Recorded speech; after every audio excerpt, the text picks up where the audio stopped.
Selamat datang para Horners di podcast Cerita Malam, di mana malam-malam santai berubah jadi malam misterius. Aku Alia, Dan aku Via. bakal nemenin kalian di alam gelap yang penuh cerita seram dan misteri. Kita akan eksplorasi tempat-tempat seram, mendengarkan kisah-kisah yang bikin bulu kuduk merinding, dan tentu aja bakal bahas urban legend gokil yang seru. Bener gak nih, Vi? Iya, bener banget nih. Dalam episode ini kita gak akan bikin kalian takut, tapi kita bakal kasih cerita-cerita yang bikin kalian terjaga dan gak bisa tidur. Siap-siap aja buat dengerin kisah-kisah seram yang mengguncang imajinasi kalian. Jadi nyalain lampu atau senter kalau perlu, ambil cemilan kesukaan kalian, dan mari kita mulai malam santai yang penuh misteri ini.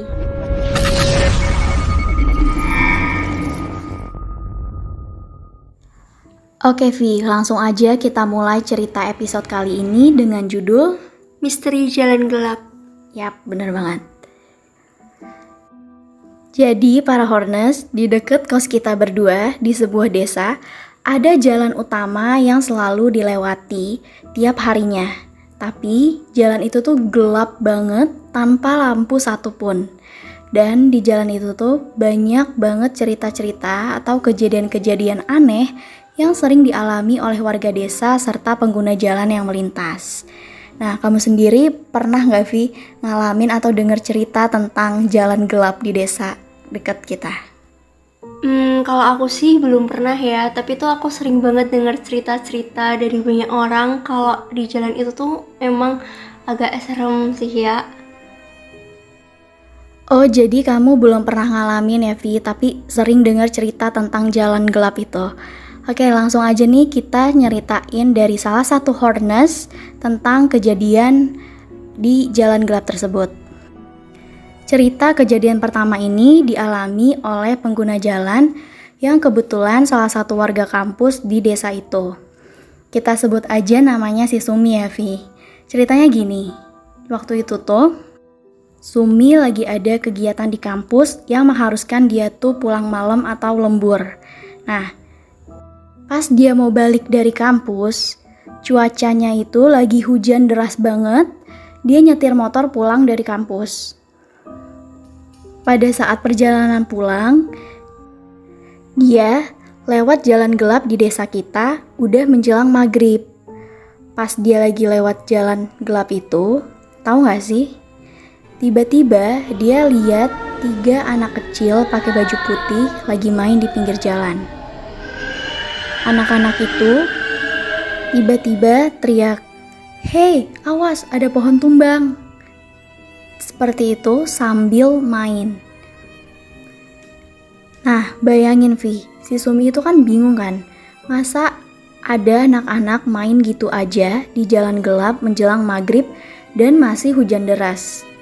Jadi dia ngurangin kecepatan motornya, terus berhati-hati kan. Nah, dia terus lanjutin perjalanannya.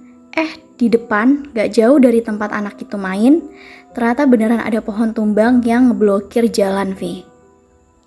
Terus Sumi mikir kayak, oh dia beruntung udah dibilangin anak-anak tadi kan.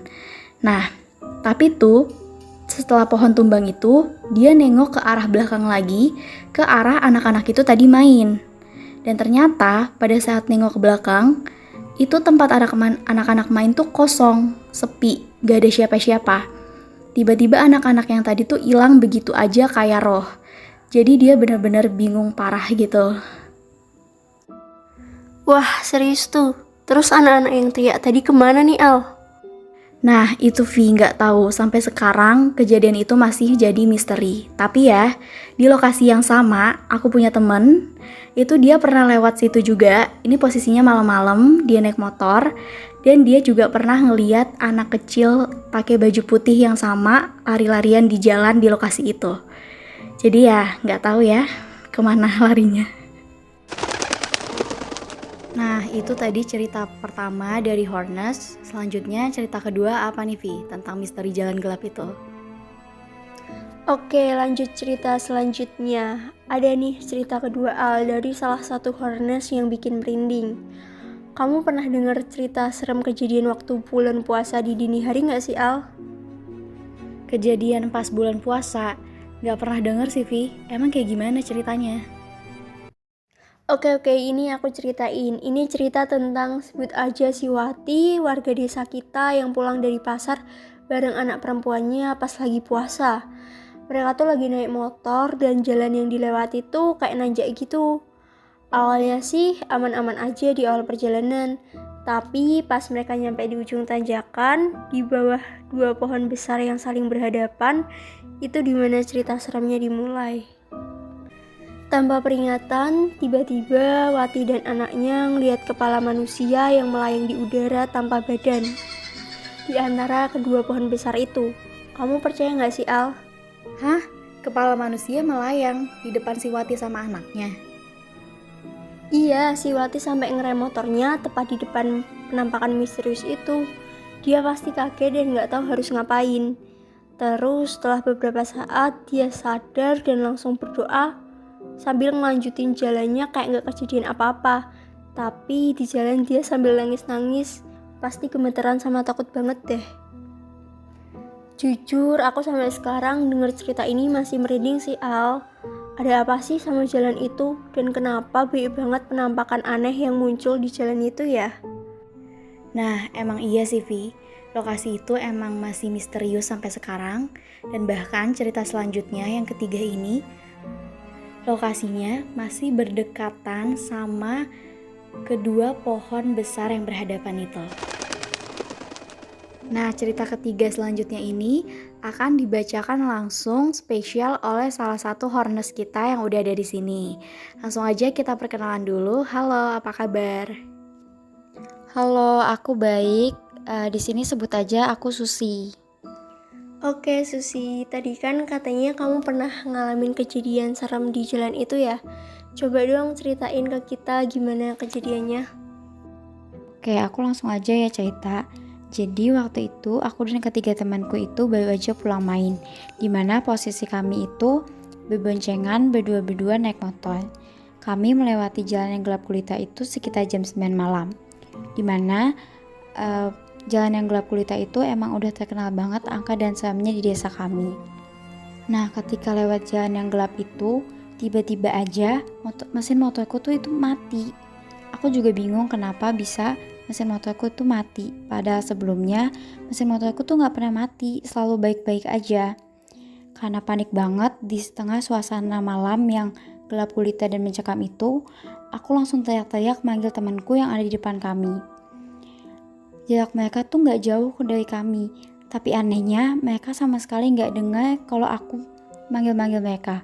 Bahkan mereka tuh sama sekali gak nengok ke belakang, ke arah aku dan temanku. Aku coba beberapa kali untuk menstarter motorku itu, tapi sama sekali gak mau hidup. Di ketiga kali percobaanku, kita sebut aja temanku ini namanya Tuti ya. Tuti bilang gini ke aku, "Udah, jangan panik, kita dorong aja motornya." Sebelum dorong, aku sempat berdoa di dalam hati. Aku sempat ngucap bismillah. Dan waktu itu aku langsung nyoba nyalain motorku. Anehnya, waktu itu langsung bisa. Motor tuh langsung nyala lagi dan kayak gak ada masalah sama sekali.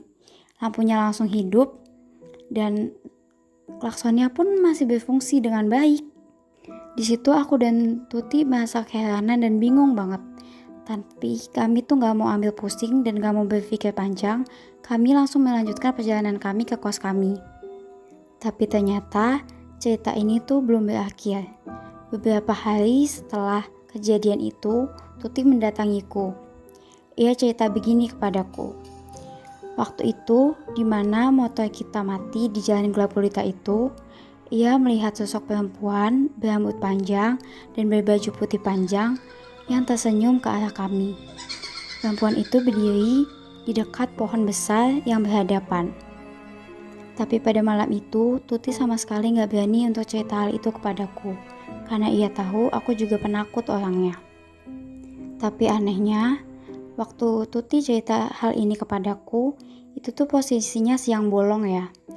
Aku justru merasa sangat merinding dan tiba-tiba saja suasana menjadi mencekam bagiku. Aku seperti merasa sosok yang diceritakan Tuti itu hadir di dekat kami. Dan karena cerita Tuti itu membuat aku dan Tuti sendiri semakin enggan untuk melewati jalan yang serem itu di malam hari yang gelap banget karena tidak ada lampunya di jalan itu. Serius, ada cewek baju putih yang senyum ke kamu? Iya beneran, si Tuti cerita ke aku dia ngeliat cewek baju putih yang senyum ke arah kita. Wah, serem banget sih. Kita nggak tahu apa yang bakal terjadi di jalan gelap itu. Tapi cerita serem-serem ini bikin kita semakin penasaran buat lebih jauh menggali misteri di balik kejadian-kejadian aneh. Oke, itu tadi 3 cerita kejadian di jalan gelap. Emang serem banget sih, kita nggak tahu apalagi yang bakal terjadi di jalan gelap itu. Tapi cerita-cerita serem ini bikin kita semakin penasaran buat lebih jauh menggali misteri di balik kejadian-kejadian aneh ini. Oke, itu tadi 3 cerita kejadian di jalan gelap. Terima kasih udah dengerin episode podcast kita malam ini ya. Semoga cerita horor tadi bikin kalian merinding dan gak bisa tidur nih. Ingat, jangan lupa untuk share cerita serem kita ke teman-teman kalian, biar semuanya ikutan takut. Yap, bener banget. Dan kalau kalian punya cerita horor sendiri yang pengen kita bahas, langsung aja DM kita di sosial media. Anyway, jangan lupa santai-santai di malam yang kelam dan tetap waspada. Siapa tahu ada yang nongol dari bayang-bayang. Selamat istirahat dan selamat tinggal.